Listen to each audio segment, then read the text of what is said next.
Saudamos a todos os nossos queridos amigos, a todos os nossos queridos irmãos. Aqui estamos para mais um culto de adoração a Deus. Louvado seja Deus porque você está aqui, e invocamos também a presença do Espírito Santo conosco. Antes vamos orar ao nosso Deus. Vamos fechar os olhos. Pai querido que estás nos céus, nós estamos na Tua presença para Te adorar.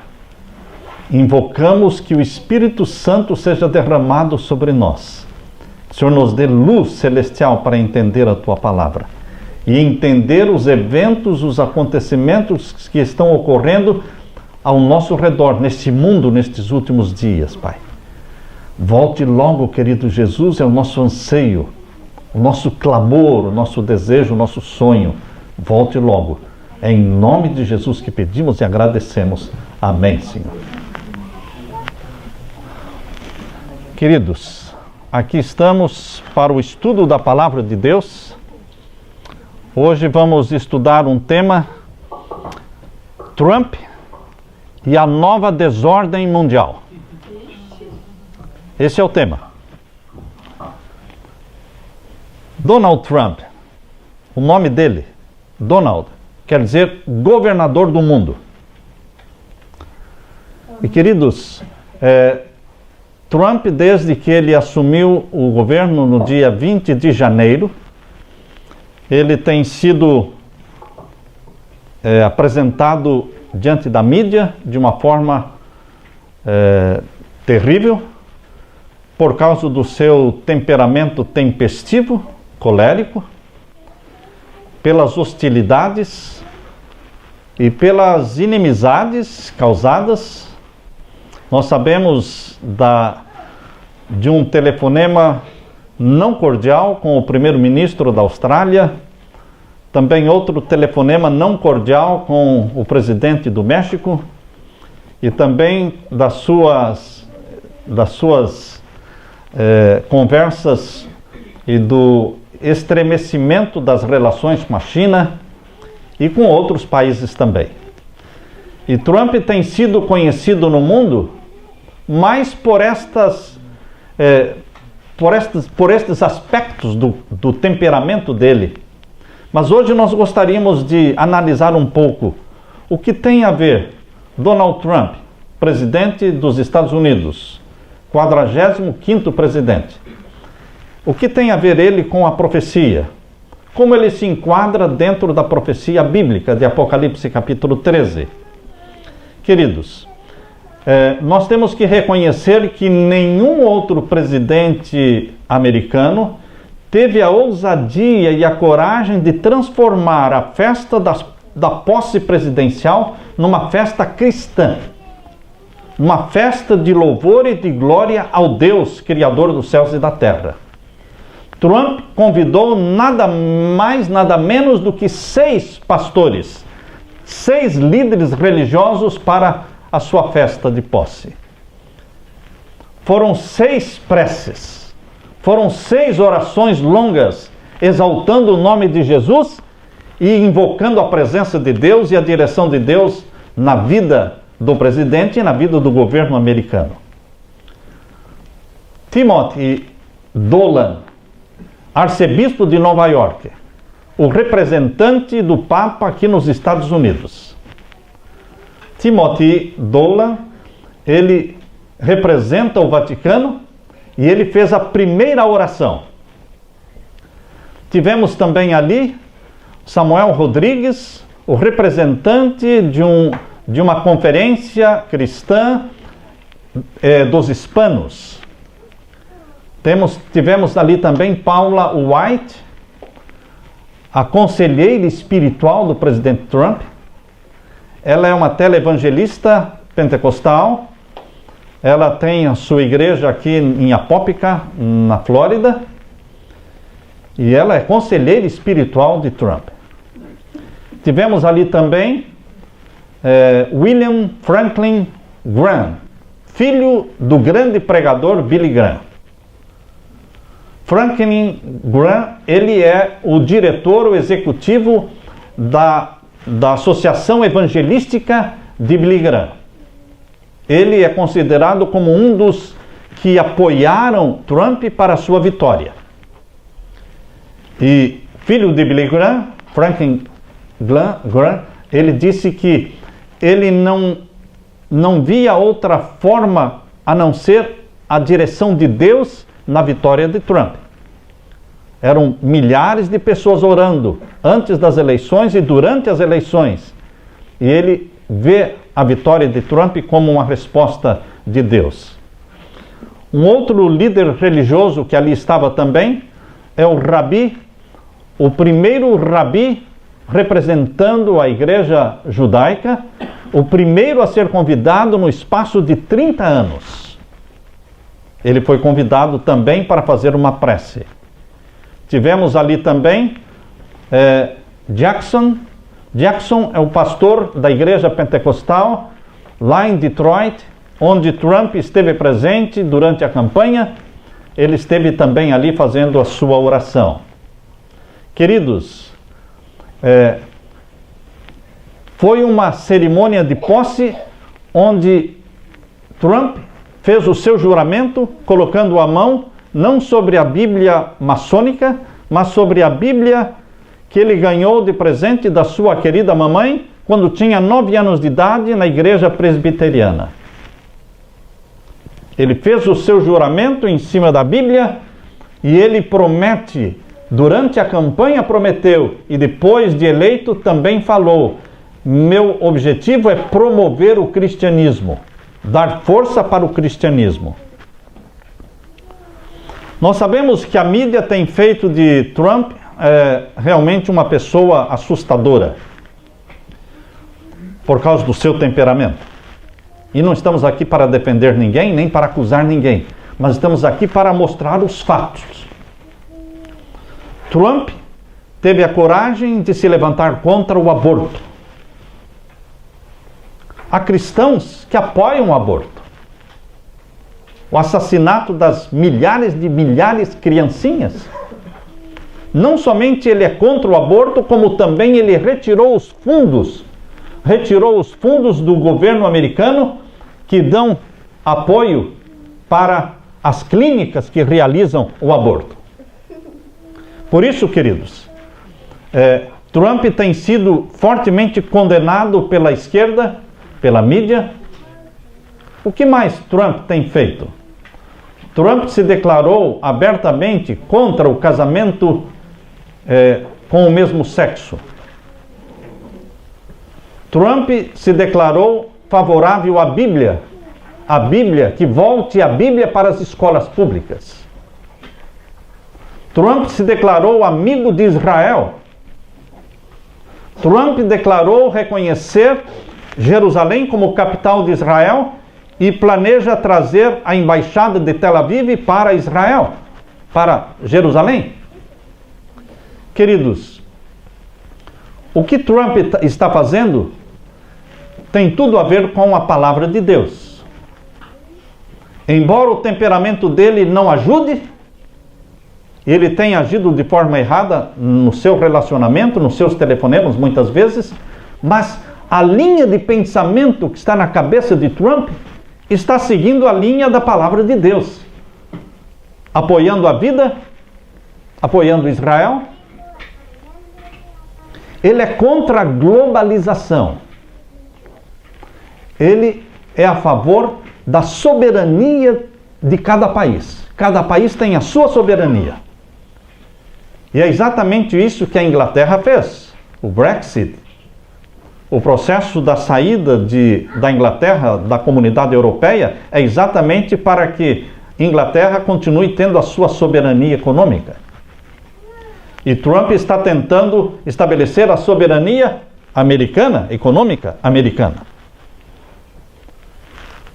Queridos, ele está propondo renegociar o NAFTA, esse comércio, esse acordo comercial entre Estados Unidos, Canadá e México. Renegociar. O que está pela frente, queridos? O que pode acontecer? A nova ordem mundial estava caminhando muito bem. A nova ordem mundial é um sonho do Illuminati jesuíta. O Illuminati jesuíta nasceu no dia 1º de maio de 1776. E eles têm o sonho da nova ordem mundial. E este sonho da nova ordem mundial se tornou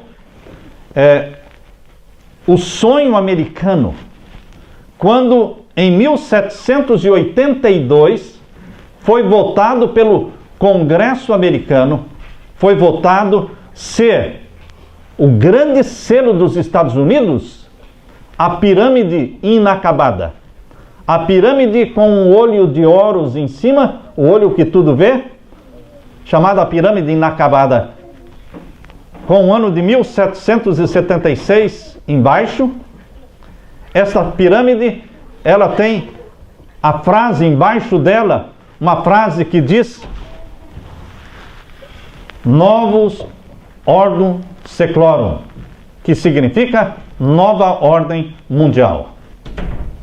Este sonho de 1782, o grande selo dos Estados Unidos, representa realmente este projeto. Entrou para a nota de dólar no ano de 1935. Agora, queridos, surge um presidente que é contra a nova ordem mundial. É contra o que está escrito no grande selo dos Estados Unidos. Um sonho de séculos. Mas não é um sonho só americano. É um sonho que veio dos jesuítas, do Illuminati, e foi transformado num sonho americano. A nova ordem mundial. A ONU, Organização das Nações Unidas, está a serviço da nova ordem mundial. Governo mundial. E agora o 45º presidente americano, Trump, ele se demonstra contra essa globalização, este governo mundial. O que pode acontecer? Interessante, queridos, que ao mesmo tempo que Trump se levanta contra a globalização, ele tem também um genro chamado Jared Kushner, judeu, fiel guardador do sábado. Este genro foi escolhido por Trump para ser o conselheiro número 1 do presidente americano. Não poderia receber um salário, por ser considerado nepotismo, mas ele está sem salário, mas é o conselheiro número 1 do presidente americano, guardador do sábado, que nem telefone celular atende no sábado. Tão fiel é ele na guarda do sábado. Ivanka Trump, a esposa de Jared Kushner, filha de Trump, é uma fiel observadora do sábado. Nem celular atende no sábado. Sua loja no sábado está fechada. Queridos, há quem não veja nada demais em tudo isso, mas Trump está cercado de observadores do sábado. O sábado está sendo exaltado no mundo todo, através do governo Trump. Ele não guarda o sábado, mas o seu conselheiro e genro guarda, a filha guarda. O secretário para Habitação e Desenvolvimento Urbano, Dr. Ben Carson, é um fiel adventista do sétimo dia. O capelão do Senado americano é um pastor adventista do sétimo dia, Barry Black. Durante o encontro do breakfast, numa reunião de oração que foi realizado no dia 2 de fevereiro, o convidado para fazer o sermão foi o pastor adventista, pastor Black, Barry Black. Um sermão poderoso. Começou, o título do sermão To make your voice be heard in heaven. Fazendo com que suas vozes sejam ouvidas no céu.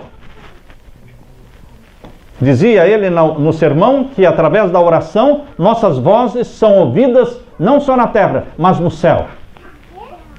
Usando Tiago capítulo 4, verso 2, ele entrou nos temas da interferência, da forma como Deus dirige os governos da terra, atuando nos faraós do Egito, atuando em Nabucodonosor, em Babilônia, da forma como Deus usou Daniel em Babilônia, e da forma como Deus também pode usar o governo americano.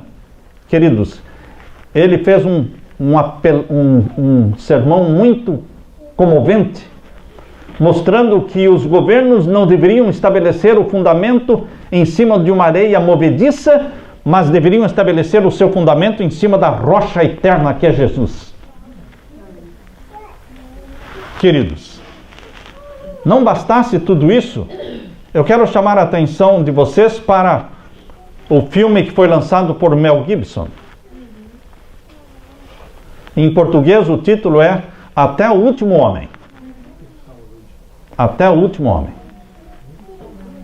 Queridos, este filme, feito por um católico, Mel Gibson, ele já fez o Passion of Christ, Paixão de Cristo, e agora fez este filme.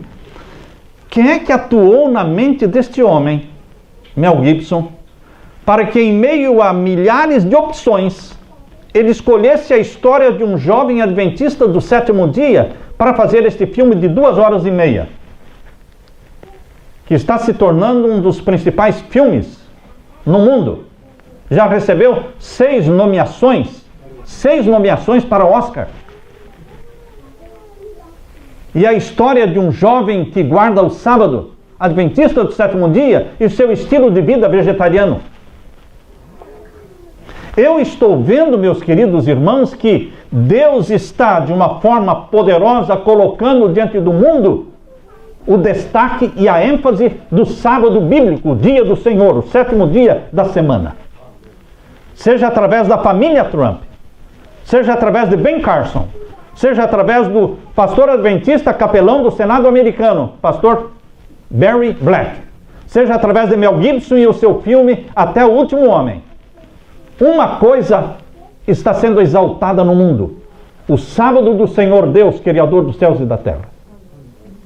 Me parece, queridos, que antes que ocorra o decreto dominical, me parece que antes que o decreto dominical seja imposto forçosamente para que o mundo todo santifique o domingo no lugar do sábado, me parece que Deus está exaltando o sábado para que fique conhecido no mundo todo, para que todos possam fazer uma decisão inteligente e consciente a favor do dia do Senhor, para que ninguém fique na ignorância sobre qual é o santo dia do Senhor. Eu convido você para que abra a sua Bíblia, neste momento, em Apocalipse capítulo 13.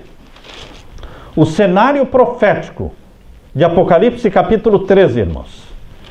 Esse cenário profético nos deixa extasiantes, nos deixa admirados, porque o cenário profético de Apocalipse 13 é um cenário não do primeiro século. A nossa mente não está sendo chamada para o primeiro século, quando o Apocalipse foi escrito no final do primeiro século, por João, na ilha de Patmos. Mas o cenário profético do capítulo 13 está apresentando, está pintando diante de você um quadro atual para 2017. Algo que está acontecendo em nossos dias.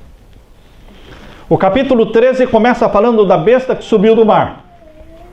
Capítulo 13, verso 1, verso 2, fala que a besta que subiu do mar, ela representa o papado, o Vaticano. E aqui mencionam no capítulo 13 também uma outra besta, representando um outro poder. No capítulo 13, verso 11, a besta que subiu da terra, que tinha 2 chifres semelhantes aos de um cordeiro, mas não era um cordeiro, porque falava como dragão, e o dragão é Satanás. Um país que parece cordeiro, como os Estados Unidos da América do Norte. Mas não é cordeiro. Fala como dragão. Porque a maioria dos presidentes deste país, eles são e foram maçons, freemasons, adoradores do Deus da maçonaria. Abaddon, Baphomet. Queridos, nós não sabemos se Trump é maçom ou não, não sabemos. Pelo menos ele não fez o juramento em cima da Bíblia maçônica, olhando para o obelisco, como é o costume. Queridos, aqui diz que a besta subiu da terra, que nós entendemos como sendo os Estados Unidos da América do Norte, faria uma parceria muito íntima com a besta que subiu do mar, que é o papado, é o Vaticano. Estariam unidos nos últimos tempos para o domínio mundial. E essa união entre esses dois poderes mundiais, o poder religioso e o poder político, poder militar mais forte do mundo, esta união está exatamente no verso 12, capítulo 13, verso 12, que diz assim: e exerce todo o poder da primeira besta. Ou seja, o mesmo poder e a mesma autoridade que o poder papal exerceu durante a Idade Média. Agora, no tempo do fim, quem exerce é os Estados Unidos da América do Norte. Por isso diz aqui, exerce todo o poder da primeira besta, na sua presença, ou seja, recebendo o aval, recebendo a aprovação, recebendo o apoio do Vaticano. E diz mais, e faz que a terra e os que nela habitam adorem a primeira besta. É uma profecia feita por Deus, declarando que os Estados Unidos da América do Norte, no tempo do fim, usaria sua força, seu poder, sua influência, seu exército, tudo, para que toda a terra adore ao poder papal, se submeta ao Vaticano. E isso vinha acontecendo literalmente nos governos anteriores. Mas, queridos, o relacionamento de Trump com o Papa está um pouco estremecido.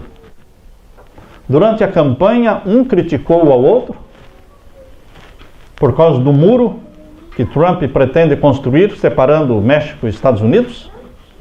E o Papa disse que quem é cristão não constrói muro, mas constrói pontes. E então, eles estão ainda estremecidos. Mas um presidente, para ter sucesso como presidente dos Estados Unidos, ele tem que ser fiel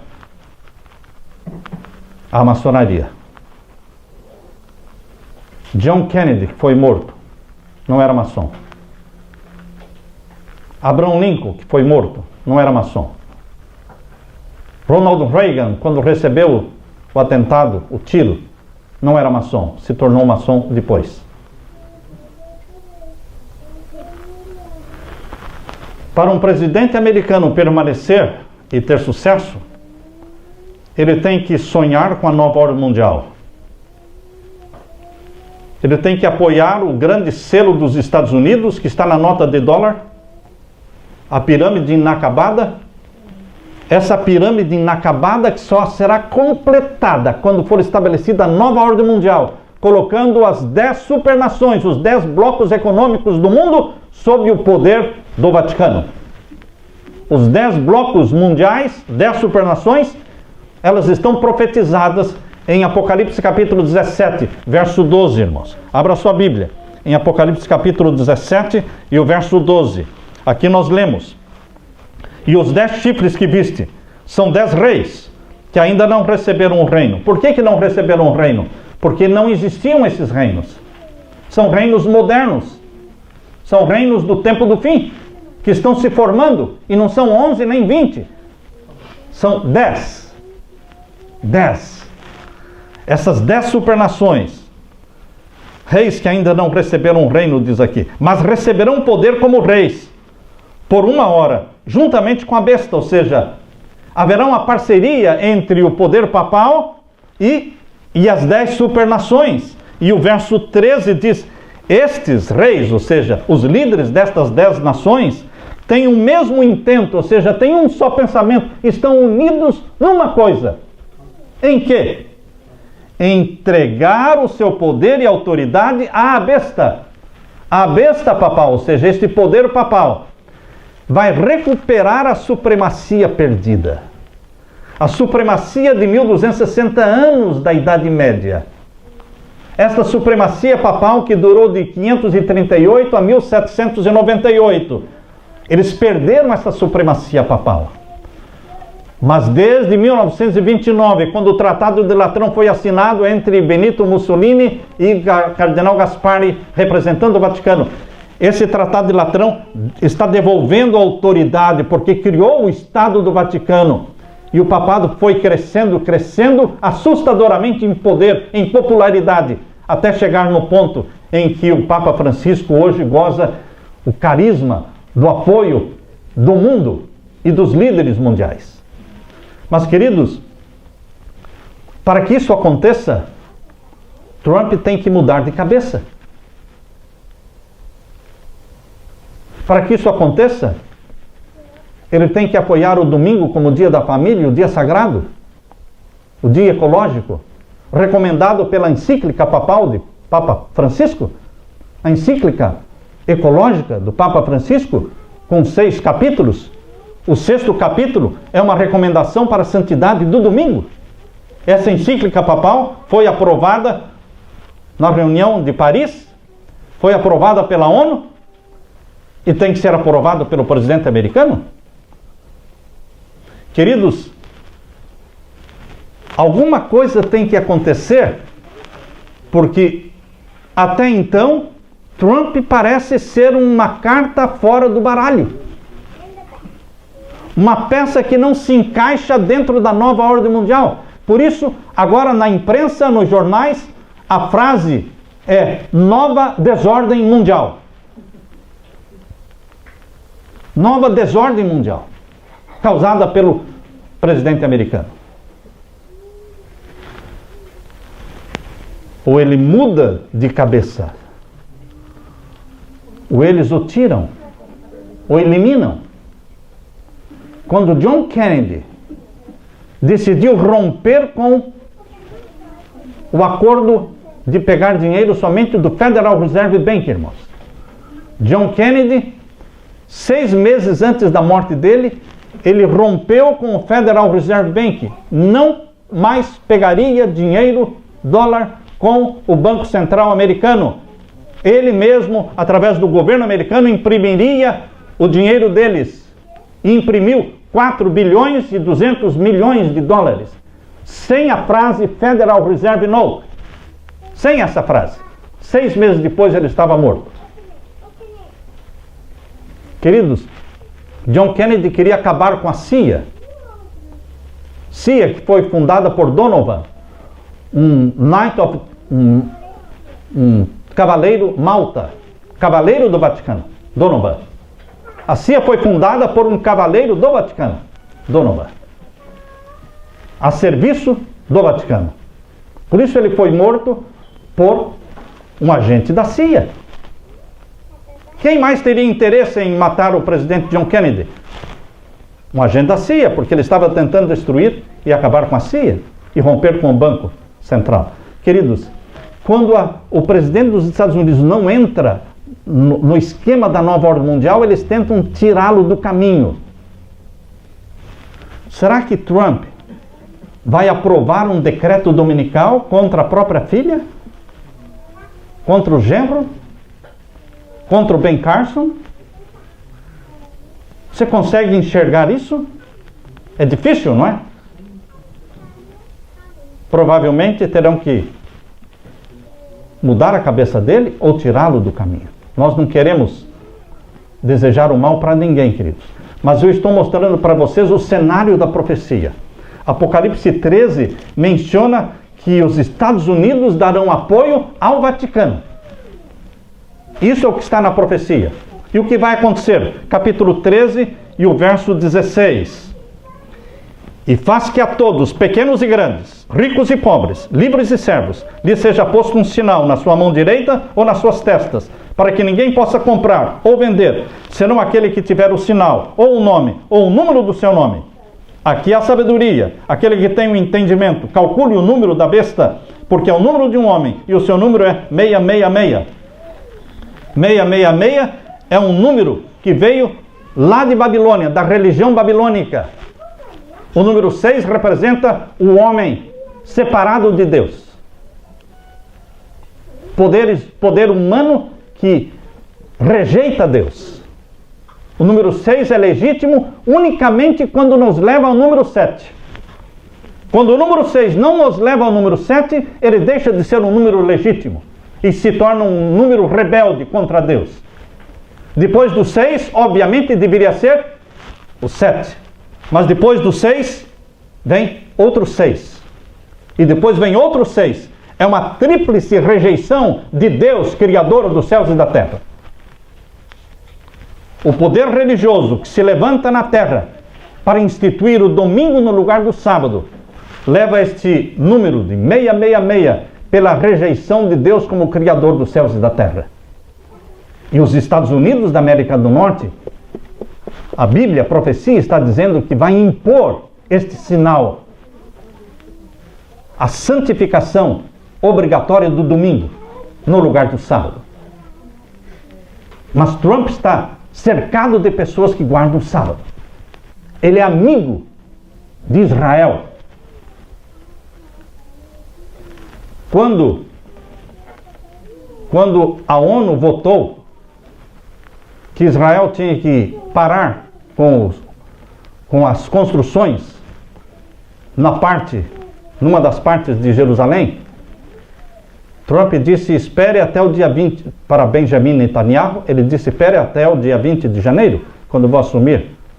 Então nós vamos mudar as coisas, porque ele apoia Israel e apoia Jerusalém como capital de Israel. Queridos, por que eu estou falando isso? Porque Israel é o povo do sábado. Israel é o povo do sábado. Durante os 8 anos do governo de Obama, Israel foi humilhado. Israel foi desprezado. E Obama abriu as portas para o mundo árabe e fez acordo nuclear com o Irã, colocando nas mãos do Irã o poder de desenvolver o urânio, sabendo que o Irã já tinha falado publicamente de exterminar e riscar Israel do mapa. Queridos, agora o presidente americano é amigo de Israel, o povo do sábado, cercado de guardadores do sábado. Nós temos que orar, irmãos, porque coisas ocorrerão agora, neste tempo, nestes próximos meses e anos. Coisas ocorrerão para mostrar a forma como Deus usará, a estratégia que Deus usará para exaltar o sábado acima de tudo e de todos, para que o mundo inteiro conheça que o sábado é o selo do Deus vivo e que Deus vai selar com seu selo aqueles que lhe obedecem, aceitando a Jesus como Salvador e tornando-se obedientes aos seus mandamentos. Cada pessoa na face da terra terá que ter conhecimento suficiente para fazer uma decisão inteligente, consciente, a favor do dia do Senhor. Nós, como povo de Deus, temos que orar e jejuar, não somente pela nossa família, mas também pelo governo americano, porque são decisões difíceis, é muita força, é muita pressão, e nós queremos nos colocar ao lado daqueles que guardam os mandamentos de Deus. Aqui diz em Apocalipse capítulo 12, verso 17: e o dragão irou-se contra a mulher, e foi fazer guerra ao resto da sua semente, os que guardam os mandamentos de Deus. Existe uma guerra predita na profecia contra os que guardam o sábado. Guardam os mandamentos de Deus. E o povo de Deus, em Apocalipse capítulo 14, irmãos, Apocalipse capítulo 14, o verso 12, o povo de Deus é descrito de uma forma bem clara, específica, quando diz: aqui está a paciência dos santos, aqui estão os que guardam os mandamentos de Deus. A ênfase profética para o tempo do fim é a obediência aos mandamentos de Deus. Chegou a hora dos mandamentos de Deus serem exaltados, da Bíblia voltar a ser lida, a ser honrada e a ser ensinada nas escolas. Queridos, mas Satanás estará trabalhando contra. De que lado nós vamos ficar? Ao lado dos que guardam os mandamentos de Deus? Porque essa é a mensagem que Deus quer que seja pregada para o tempo do fim. O sábado é a pedra de toque, é o ponto controvertido no quadro profético. O sinal da besta, o selo do Deus vivo. O selo do Deus vivo assinala aqueles que foram comprados pelo sangue de Jesus Cristo e que são marcados pelo selo de Deus para herdar o novo céu e a nova terra. Jesus voltará para buscar aqueles que foram selados pelo selo do Deus vivo. De que lado vamos estar? Aqui diz no capítulo 13 e o verso 8, mostra quão mundial e quão amplo será o poder e a adoração que se prestará ao poder papal no tempo do fim. Capítulo 13, verso 8 diz: e adoraram-na todos os que habitam sobre a terra, esses cujos nomes não estão escritos no livro da vida do Cordeiro, que foi morto desde a fundação do mundo. Se alguém tem ouvidos, ouça. Queridos, todas as tribos, todas as nações da terra adorarão ao poder papal. Mas existe um remanescente na terra que só adora ao Deus Criador dos céus e da terra. E que é obediente aos mandamentos de Deus, custe o que custar. Comprados pelo sangue de Jesus e selados e marcados pelo selo do Deus vivo, nosso destino é o céu. E é para lá que vamos. Que Deus te abençoe. Amém, Senhor. Amém.